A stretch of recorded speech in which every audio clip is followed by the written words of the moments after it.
Hello, dear students. I am Devinder Kaur, Associate Professor in Economics at Government PG College, Sector 1, Panchkula. Today, our topic of discussion is production functions. First of all, we have to know what is production. Utpadan kya hai? Production is simply a process to convert inputs into output.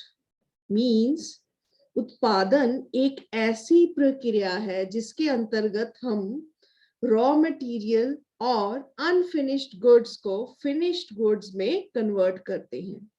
Why we do production?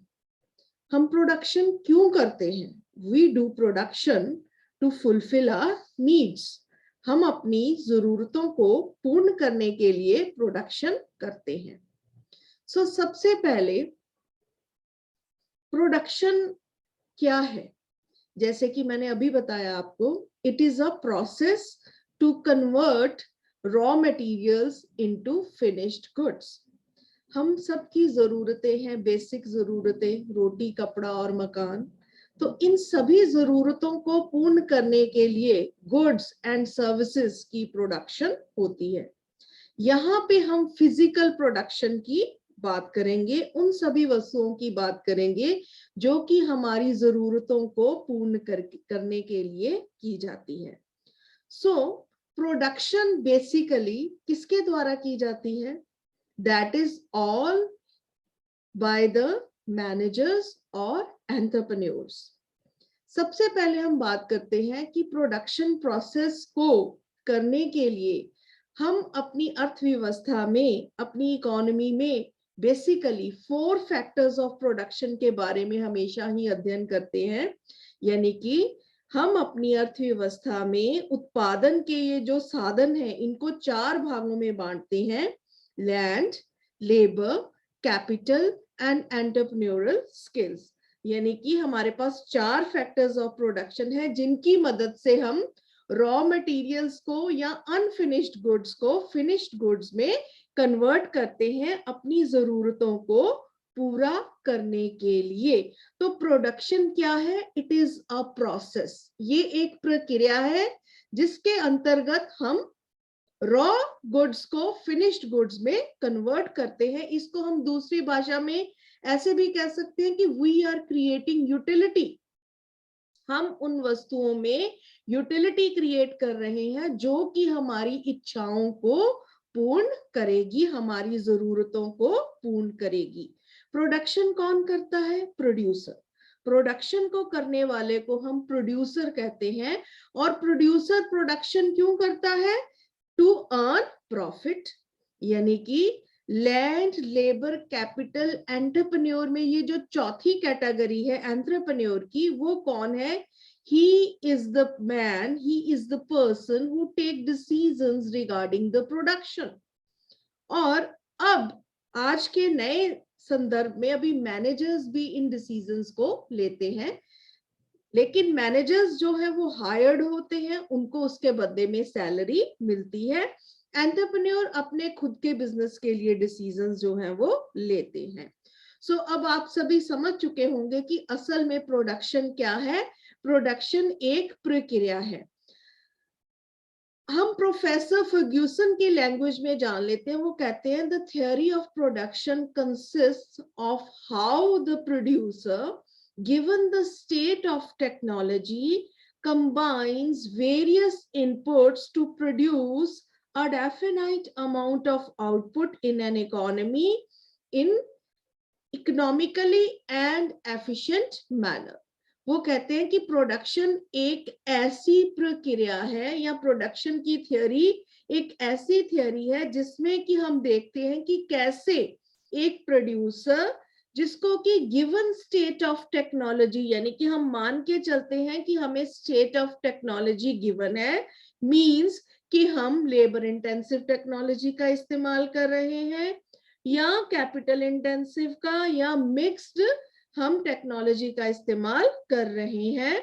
Combines various inputs, यानी कि हम बहुत सारे inputs का इस्तेमाल करते हुए produce a definite amount of output, और एक डेफिनाइट अमाउंट ऑफ आउटपुट जो है हम प्रोड्यूस करते हैं, very important line, in an economically efficient manner, यानी कि हम इस तरीके से प्रोडक्शन करेंगे कि हमें इकोनॉमिकली भी वो वायबल और एफिशिएंट तरीका होना चाहिए, यानी कि हम कम से कम साधनों के साथ, कम से कम इनपुट के साथ ज्यादा से ज्यादा आउटपुट प्रोड्यूस कर पाए। तो अभी आपको क्लियर है what Professor Ferguson has said about the production or theory of production, that the theory of production consists of how the producer, given the state of technology, combines various inputs to produce a definite amount of output in an economically efficient manner। कि कैसे producer एक given state of technology के साथ inputs को economically इस तरह से इस्तेमाल करता है कि आउटपुट जो है इकोनॉमिकली और एफिशिएंटली प्रोड्यूस हो जाए। उसके बाद हम देख लेते हैं कटसोनियस क्या कहते हैं। According to Koutsoyiannis, the production is purely a technical relation. किसके बीच में ये रिलेशन है? This is a relationship between inputs and outputs, की इनपुट्स को इस्तेमाल करते हुए हम कैसे आउटपुट जनरेट करते हैं। So the production is purely a technical relation which connects factor inputs and outputs, जो कि इनपुट्स और आउटपुट को आपस में कनेक्ट करता है, यानी कि with the help of inputs we will get output। so production is a function of, देखिए यहाँ पे मैंने क्या दिखाया है, P is a production, it is a function of, यानी कि प्रोडक्शन किस पे निर्भर करती है? लैंड, लेबर, कैपिटल, एंटरप्रेन्योरल और मैनेजरियल स्किल्स। ठीक है जी, तो इन चारों फैक्टर्स का इस्तेमाल करते हुए हम प्रोडक्शन करते हैं। तो यहाँ पे जो प्रोडक्शन है it is a dependent variable, and हमारे इंडिपेंडेंट वेरिएबल कौन से हैं? Land, labour, capital and entrepreneurial skills. तो इन चारों फैक्टर्स पर ही हमारी प्रोडक्शन निर्भर करती है इन जनरल, अगर हम देखा जाए। अदरवाइज इलेबोरेटिव सेंस में अगर देखेंगे तो we have a huge number of inputs जिनकी मदद से हम प्रोडक्शन करते हैं। लेकिन बेसिकली इकोनॉमी में हम फैक्टर्स ऑफ प्रोडक्शन को चार भागों में ही बांटते हैं: land, labour, capital and entrepreneur skills. Now we come to another very important segment. अब हमने जान लिया कि प्रोडक्शन क्या है। Now what is production function, ये भी हमने जान लिया। लेकिन अगर हम समय के अकॉर्डिंगली देखें तो हम प्रोडक्शन को बेसिकली दो भागों में बांटते हैं according to the time, that is short run production function and long run production function.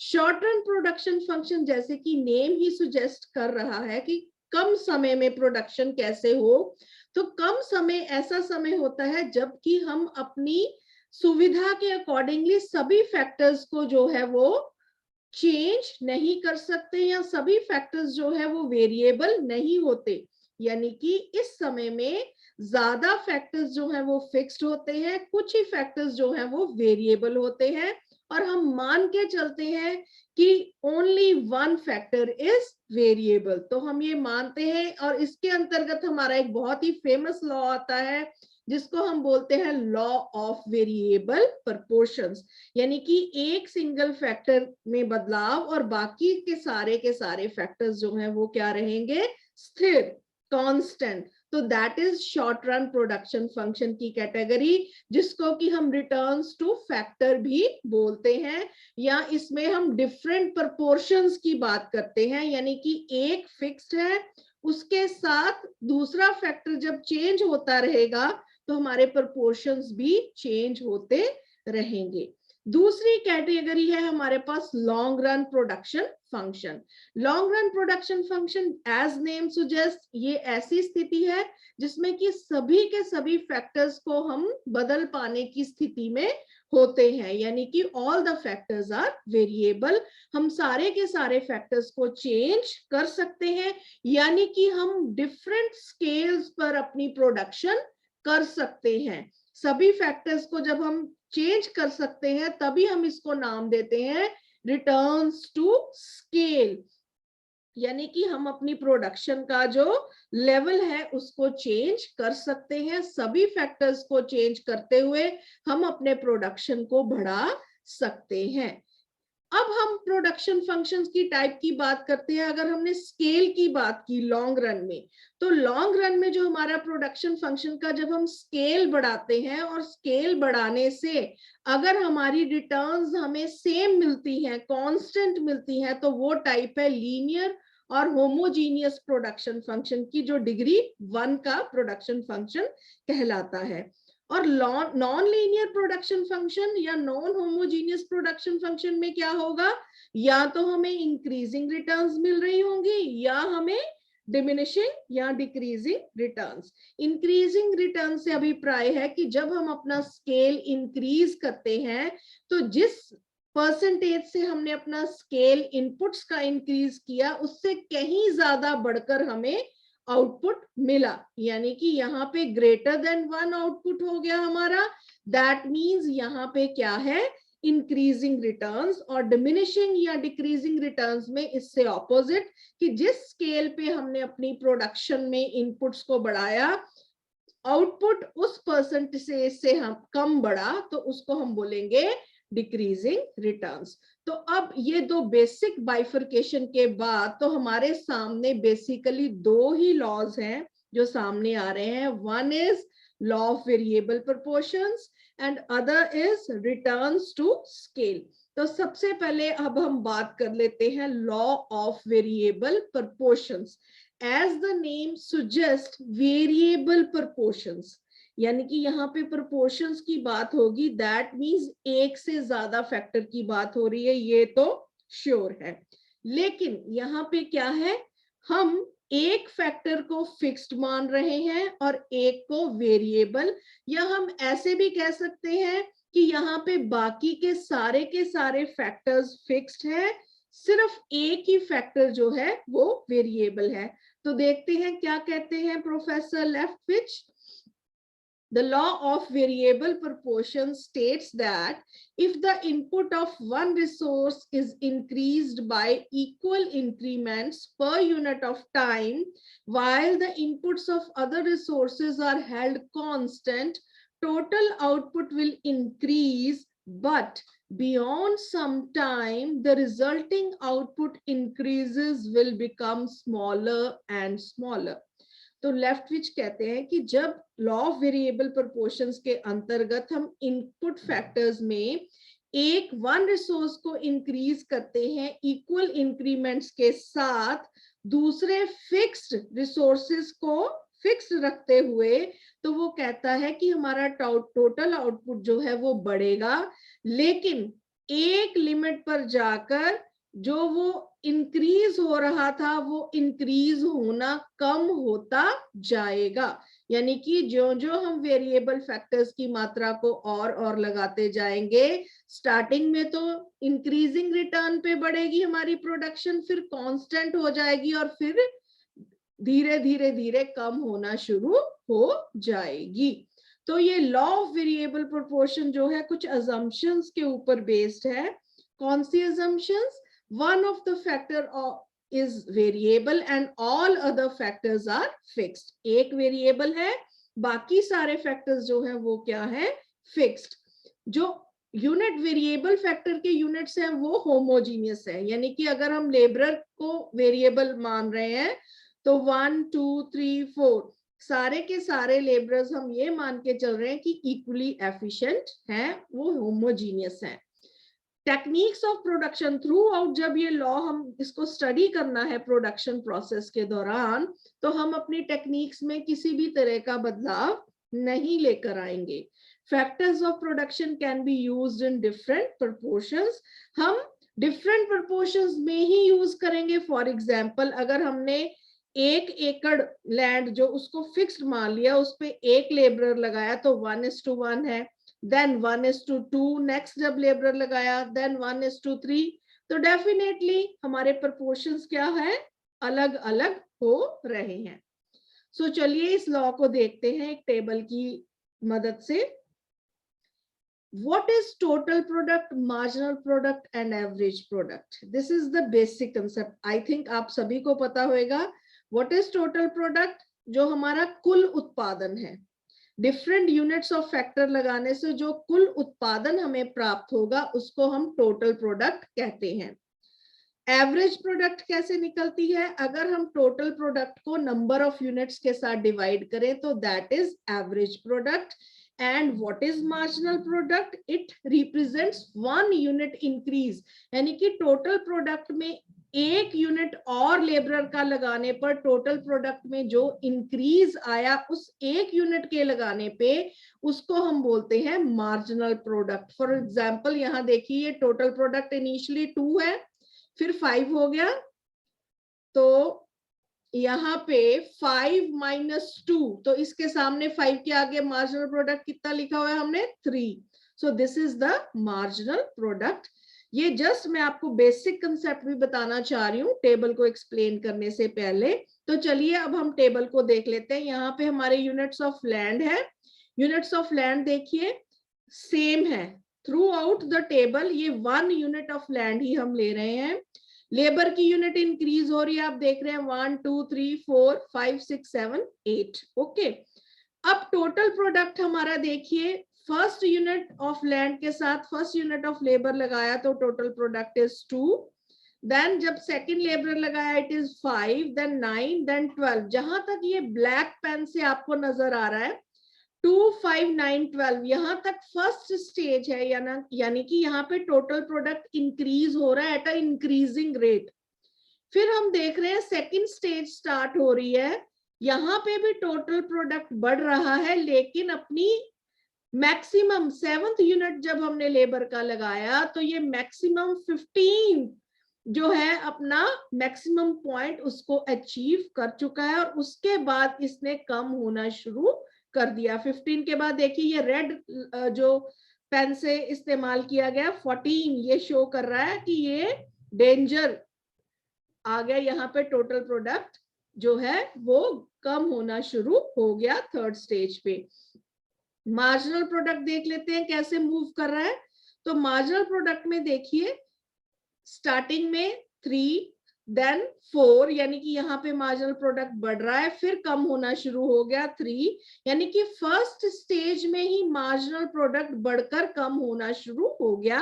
Second stage पे आते आते ये कम होता होता 0 हो गया, और थर्ड स्टेज पे आते आते मार्जिनल प्रोडक्ट हमारा नेगेटिव हो गया -1.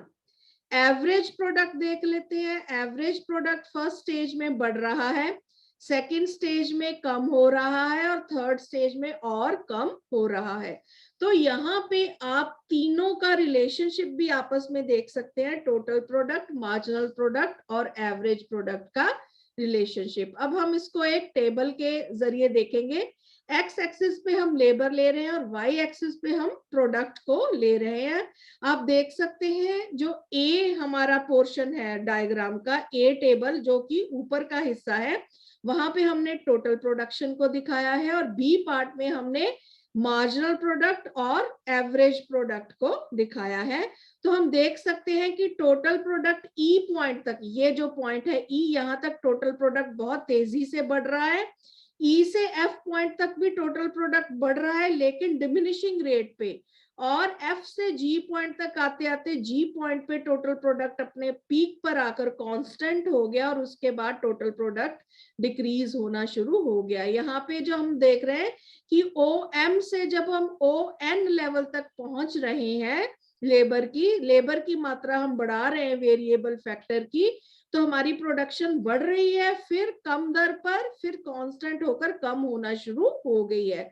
ये हमें हमारा मार्जिनल प्रोडक्ट का भी बताएगा, जो एच पॉइंट तक मैक्सिमम लेवल को अचीव कर गया मार्जिनल प्रोडक्ट, उसके बाद मार्जिनल प्रोडक्ट भी गिरना शुरू हो गया, और सी पॉइंट तक आते आते मार्जिनल प्रोडक्ट हमारा 0 हो गया, तो उसके बाद मार्जिनल प्रोडक्ट हमारा नेगेटिव हो गया. एंड सिमिलरली एवरेज प्रोडक्ट को भी आप तीनों स्टेजेस में देख सकते हैं कि ये कैसे मूव कर रहा है. तो लॉ ऑफ वेरिएबल प्रोपोर्शन ने हमें क्या बताया कि अगर हम फिक्स फैक्टर के साथ लेबर की मात्रा को बढ़ाएंगे तो प्रोडक्शन तो बढ़ेगी, लेकिन एक लेवल पर आकर कांस्टेंट होकर और डिमिनिशिंग रेट पे चली जाएगी। तो फिर हमारे पास 3 स्टेजेस आ गए, फर्स्ट, सेकंड और थर्ड। और सभी के माइंड में ये क्वेश्चन आता है कि प्रोडक्शन किस स्टेज तक करनी चाहिए। तो अगर आपने अपने सभी साधनों को एफिशिएंटली यूटिलाइज करना है तो आपको अपना पीक, जिसको मैक्सिमम कहते हैं, इसको अचीव करना जरूरी है। तो फर्स्ट और सेकंड स्टेज जो है और थर्ड स्टेज, इन तीनों में से जिस स्टेज को मैं बिल्कुल परफेक्ट और रेलेवेंट मानती हूँ, दैट इज सेकंड स्टेज, जिसमें कि आप अपने आउटपुट के पीक लेवल को अचीव करते हो। So second stage is the most important stage, क्योंकि फर्स्ट स्टेज में हमें सब कुछ इंक्रीज हो रहा है, लेकिन यहाँ अभी हमने अपने साधनों का पूर्ण रूप से इस्तेमाल नहीं किया। और थर्ड स्टेज हमें नहीं अडॉप्ट करनी चाहिए, क्यों? क्योंकि यहाँ पे हमारी प्रोडक्शन नेगेटिव हो रही है और हमारी कॉस्ट, क्योंकि प्रोडक्शन का लिंक किसके साथ है? कॉस्ट के साथ है। अगर हम और लेबर लगाए जा रहे हैं और प्रोडक्शन हमारी कम हो रही है तो हम दोनों तरफ से घाटा है, ना तो हमारी प्रॉफिट हो रहा है और हमारी कॉस्ट भी जो है वो बढ़ती जा रही है। यानी कि हम लेबर को भी तो लगा रहे हैं ना, तो इससे हमारी कॉस्ट भी बढ़ेगी। तो सबसे ज्यादा जो इंपॉर्टेंट स्टेज है दैट इज सेकंड स्टेज, और वाइबल स्टेज सेकंड स्टेज ही है। So this is all about law of variable proportions. अब हम आगे बढ़ते हैं शॉर्ट रन से लॉन्ग रन में, that is returns to scale. यानी कि अब हमने क्या करना है, हम अपने प्रोडक्शन का स्तर बढ़ाएंगे, लेवल बढ़ाएंगे। सभी फैक्टर्स लॉन्ग रन में वेरिएबल है, तो हम सभी फैक्टर्स का इस्तेमाल करते हुए देखेंगे कि प्रोडक्शन कैसे बढ़ती है। तो कर्सोनियस कहते हैं the term returns to scale refers to the changes in output as all factor changes by the same proportion. जब हम सभी फैक्टर्स को सेम प्रोपोर्शन से चेंज करते हैं तो उसके रिजल्ट से आउटपुट कैसे बढ़ता है, that refers to returns to scale. उसको हम रिटर्न्स टू स्केल कहते हैं। तो रिटर्न्स टू स्केल में ये देखिए प्रोडक्शन, यहाँ पे फॉर सिंप्लिसिटी रीजन मैं आपको बता दूं, we are considering only 2 factors, one is land and other is, one is labour and other is capital. So labour और कैपिटल हम 2 ही फैक्टर्स को ले रहे हैं for simplicity reasons. Why? Because we have only 2 axis, X axis and Y axis, जिसपे कि हम इनकी प्रोडक्शन को देख पाएंगे। तो मान लीजिए कि ये जो हमारी लेबर और कैपिटल है, दोनों m यूनिट से हम इसको बढ़ाते हैं। यानी कि P ये इनिशियल प्रोडक्शन है, P1 हमारी न्यू प्रोडक्शन है, जिसमें कि हमने m लेवल से लेबर और कैपिटल दोनों को बढ़ाया। अब अगर तो P upon P, P1 upon P, m is equal to m है, दैट मीन्स कि कांस्टेंट रिटर्न्स है हमारी। लेकिन अगर P अपॉन P की वैल्यू लेस देन m है, दैट मीन्स कि जो इंक्रीज है प्रोडक्शन में P1, जो इंक्रीज है वो कम है। दैट मीन्स जिस लेवल से हमने m को बढ़ाया है उस लेवल से प्रोडक्शन उतनी नहीं बढ़ी, दैट मीन्स हमें डिमिनिशिंग रिटर्न्स मिल रहे हैं। इससे ऑपोजिट, अगर P1 तेजी से ज्यादा बढ़ता है m स्केल से, तो दैट मीन्स हमें इंक्रीजिंग रिटर्न्स टू स्केल मिलते हैं। तो इसको हम एक टेबल के जरिए देखते हैं, इसको और सिंप्लीफाई करते हैं। ये देखिए यूनिट्स ऑफ लेबर लिए हैं फर्स्ट कॉलम में, सेकंड कॉलम में लिए हैं यूनिट्स ऑफ कैपिटल। आप एक चीज ध्यान से देखिए, लेबर का 1 यूनिट, कैपिटल के 2, लेबर के 2, कैपिटल के 4, लेबर के 3, कैपिटल के 6। आप ध्यान से देखिए दोनों सेम प्रोपोर्शन से बढ़ रहे हैं, इनके प्रोपोर्शंस में कोई भी अंतर नहीं है। तो ये थे फर्स्ट 2 कॉलम्स। अब थर्ड कॉलम देखते हैं। थर्ड कॉलम में हम ले रहे हैं percentage increase in labour and capital. दोनों में कितने प्रतिशत चेंज हो रहा है आप देख रहे हैं, यहाँ पे 1 से 2, 2 से 4, यानी कि साफ नजर आ रहा है कितना प्रतिशत चेंज है, 100%। देन 2 से 3, 4 से 6, साफ नजर आ रहा है 50%, एंड सो ऑन। तो हम यहाँ परसेंटेज निकाल लेंगे, ये सारी परसेंटेज हमने लिख दी है कि हर बार कितने प्रतिशत चेंज हो रहा है हमारे इनपुट्स में। इनपुट्स में हमारे क्या है, लेबर एंड कैपिटल। तो ये हमारा थर्ड कॉलम क्लियर है। अब हम चलते हैं फोर्थ कॉलम में, जिसमें कि हमने टोटल प्रोडक्ट दर्शाया है, first 10, then 30, 60, 80, 100 and so on. अब हम देख लेते हैं percentage increase in total product. हमारे टोटल प्रोडक्ट में कितनी परसेंटेज इंक्रीज है आप देख सकते हैं यहाँ पे कि पहले 100% इंक्रीज जब यूनिट्स में हुई तो आउटपुट में हुई 200, इनपुट्स में 50%, आउटपुट में 100। तो यहाँ मैंने ये दिखाया हुआ है, यहाँ हमें इंक्रीजिंग रिटर्न्स मिल रहे हैं, जितना हमने इनपुट लगाया उससे कहीं ज्यादा हमें आउटपुट मिल रहा है। अब जब हमने 33% इनपुट लगाया तो आउटपुट भी 33, 25 लगाया तो आउटपुट भी 25। दैट मीन्स यहाँ पे हमें कांस्टेंट रिटर्न्स मिल रही हैं। एंड नेक्स्ट हम देखते हैं, हमने 20% इनपुट लगाए, आउटपुट हुआ 10%। लो जी, यहाँ पे हमें घाटा पड़ गया, यानी कि यहाँ पे अब और स्केल बढ़ाने पर हमें डिक्रीजिंग रिटर्न्स मिलनी शुरू हो गई हैं। अब अगर और हमने स्केल बढ़ाया, 16% हमने इनपुट्स लगाए लेकिन रिटर्न्स फिर हमें 9% मिल रही हैं, देन 14%, 4%, और भी ज्यादा तेजी से हमें घाटा होना शुरू हो गया। सो ये तीनों रिटर्न्स हमने इस टेबल के द्वारा देखी। ये फुल फ्लैश टेबल हमारी रिटर्न्स को एक्सप्लेन कर रहा है। स्टार्टिंग में हमें इंक्रीजिंग रिटर्न्स मिली, फिर हमें कांस्टेंट, एंड लास्ट में हमें डिक्रीजिंग रिटर्न्स। तो ये देखिए इंक्रीजिंग रिटर्न्स में एक्स एक्सिस पे हमने परसेंटेज ली है इनपुट्स की, और वाई एक्सिस पे हमने परसेंटेज इंक्रीज लिया है आउटपुट का। देखिए 10% लगाए इनपुट्स, आउटपुट हुआ 15%, 15% लगाए इनपुट्स, आउटपुट हुआ 25%। तो डेफिनेटली ये हमारी कौन सी रिटर्न्स है, इंक्रीजिंग रिटर्न्स। देन देखिए कांस्टेंट में क्या हो रहा है, अगर हमने इनपुट्स लगाए हैं 10% तो आउटपुट भी 10% है, इनपुट लगाया 20%, आउटपुट भी हमारा 20%। दैट मीन्स हमें कौन सी रिटर्न्स मिल रही है, constant returns. And final returns हम देख लेते हैं। डिमिनिशिंग रिटर्न्स में क्या हो रहा है, 10% इनपुट चेंज किया, आउटपुट कितना चेंज हुआ, ओनली 5%। 25% इनपुट्स चेंज किए, इंक्रीज किए, लेकिन आउटपुट चेंज हुआ only 10%. So these are the diminishing returns to scale as name suggests. तो इस तरह से हम रिटर्न से, हमें रिटर्न्स टू स्केल से हमें ये पता चल सकता है कि हमने अपने प्रोडक्शन का स्केल किस लेवल तक बढ़ाना है, जिससे कि हम इंक्रीजिंग और कांस्टेंट रिटर्न्स पर ही रहे। क्योंकि अगर डिमिनिशिंग रिटर्न्स मिलेंगी तो इसका ऑपोजिट होता है इंक्रीजिंग कॉस्ट, यानी कि हमारी कॉस्ट जो है हमें बहुत ज्यादा बढ़ी हुई मिलेगी। तो अभी हमने दो ही टॉपिक डिस्कस किए, that is returns to factor and returns to scale. Returns to factor, law of variable proportions, and returns to scale. अब इन दोनों को हम आइसोक्वेंट्स के द्वारा भी इनको दिखा सकते हैं, वो हम अपने नेक्स्ट लेक्चर में डिस्कस करेंगे। तो आज के लिए इतना ही, थैंक यू।